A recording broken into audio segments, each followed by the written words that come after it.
Pemirsa, kandang kambing biasanya terkesan kumuh dan bau. Namun tidak dengan kandang kambing yang ada di Banjarnegara, Jawa Tengah ini. Kandang kambing di sana berbentuk seperti villa, lengkap dengan gazebo dan taman untuk bermain kambing.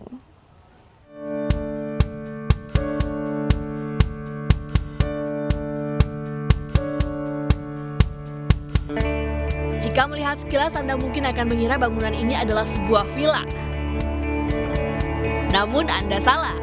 Bangunan unik yang didominasi material kayu ini adalah sebuah kandang kambing. Berbeda dengan kandang kambing pada umumnya, petakan kandang kambing terbuat dari kayu yang dipernis dan dipelitur dengan rapi. Tempat makan kambing pun dijaga bersih dan higienis.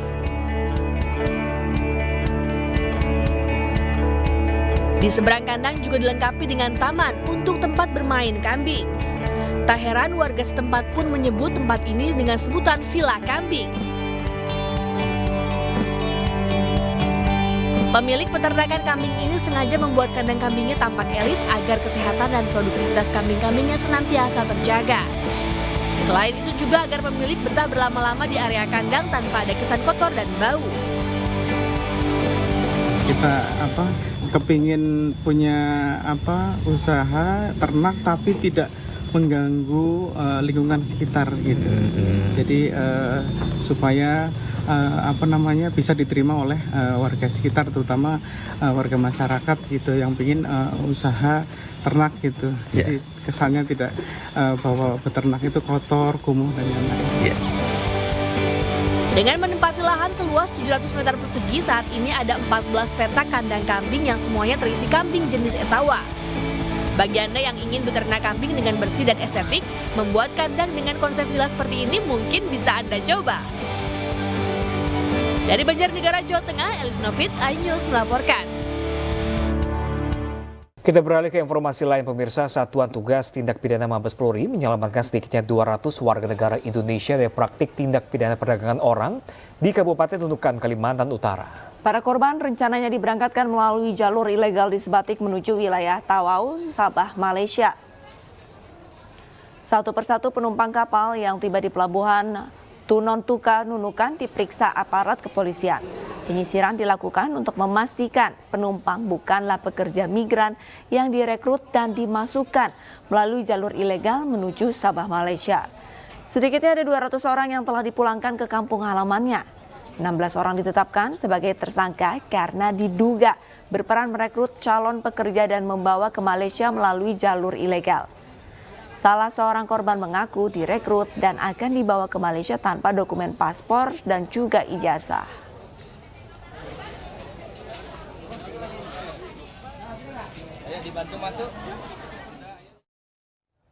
Pemirsa, untuk mengetahui informasi terkini, kami sudah terhubung dengan rekan kami Abraham Silaban di Pelabuhan Tunontaka, Nunukan, Kalimantan Utara. Selamat siang, Abe. Ini apa benar ada tindakan pidana perdagangan orang di sana? Betul, Arlista dan Pram di studio, kawan-kawan. Kami berdiri di wilayah terdepan Negara Kesatuan Republik Indonesia di wilayah Nunukan di Kalimantan Utara. Saya mau tunjukkan kepada Anda, sobat. Di sana adalah Pulau Sebatik. Pulau Sebatik ini adalah pulau yang mana berbatasan langsung dengan Malaysia. Indonesia berbatasan dengan Malaysia. Dan patut diduga sungguhnya ini adalah jalur yang digunakan oleh sindikat tindak pidana perdagangan orang untuk merekrut, kemudian memasukkan warga negara Indonesia, pekerja migran Indonesia melalui jalur-jalur ilegal di sana.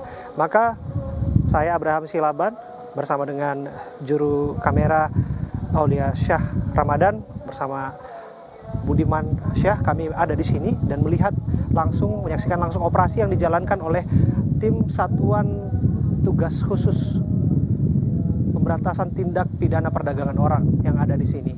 Dan yang dilakukan sebagaimana yang Anda sebutkan tadi, betul bahwa ada operasi untuk pengecekan kedatangan dari kapal yang bersandar di Pelabuhan Tunontaka.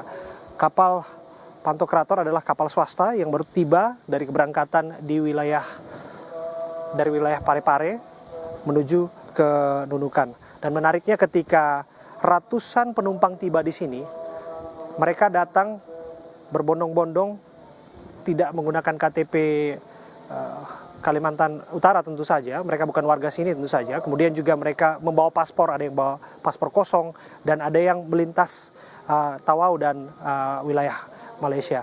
Dan inilah kemudian yang menjadi concern dari tim satuan tugas yang kemudian mencari siapa-siapa yang bertanggung jawab dalam upaya perekrutan orang-orang yang disembunyikan ataupun kemudian dibuat alibi seolah-olah mereka adalah seorang wisatawan atau seorang warga setempat atau seorang yang mencari pekerjaan di sini. Pada prakteknya mereka akan dibawa ke Tawau, wilayah Sabah, Malaysia. Dan dalam operasi yang dilakukan ada kesaksian dari seorang korban yang bernama Wulandari asal Nusa Tenggara Timur yang menyebutkan bahwa dirinya adalah korban yang diperdaya kemudian juga dibawa untuk bekerja di Malaysia tanpa dokumen, tanpa paspor. Dan pada akhirnya dirinya dipulangkan oleh tim yang bertugas. Kita dengarkan bersama, ini keterangan dari salah seorang korban yang bernama Wulandari. Saya diajakin sama mama besar saya, gajinya besar, 1.000 ringgit, 3 juta iya. Pembantu rumah kan, karena niatnya ke sana itu mau ongkos adik saya, orang tua saya di sana, susah sekali. Tapi tahu-taunya ke sini saya emang alhamdulillah banget bisa ketemu Pak polisi mereka di sini, bisa cegah saya. Saya ingat anak saya di kampung Kak, demi Allah saya terlalu ingat Kak. Dalam perjalanan memang saya keluar dari pelabuhan Nunukan itu memang saya sudah merasa bahwa Masya Allah banget, maksudnya petugasnya. Ada Pak petugas katanya bilang, jujur lah, jujur. Iya. Jadi saya jujur aja bilang saya hanya ada KTP, tidak ada paspor ke sana. Wulandari merupakan satu dari sedikitnya 200 korban yang berhasil diselamatkan oleh Satgas yang bertugas kemarin. Dan 16 orang tersangka sudah diamankan di Polres Nunukan dan akan dirilis peran-peran mereka masing-masing, termasuk siapa yang merekrutnya, dan ada sekitar 7 orang DPO yang saat ini masih dicari oleh tim Polri bekerjasama dengan tim kepolisian di Raja Malaysia. Kami akan sampaikan informasi terbaru kepada Anda, andai kata memang ada temuan-temuan baru mengenai tindak pidana perdagangan orang yang ada di wilayah terdepan perbatasan Indonesia-Malaysia di Kabupaten Nunukan. Kembali ke kawan-kawan di studio. Baik, terima kasih banyak atas laporannya Abi langsung dari Nunukan, Kalimantan Utara, dan selamat kembali bertugas.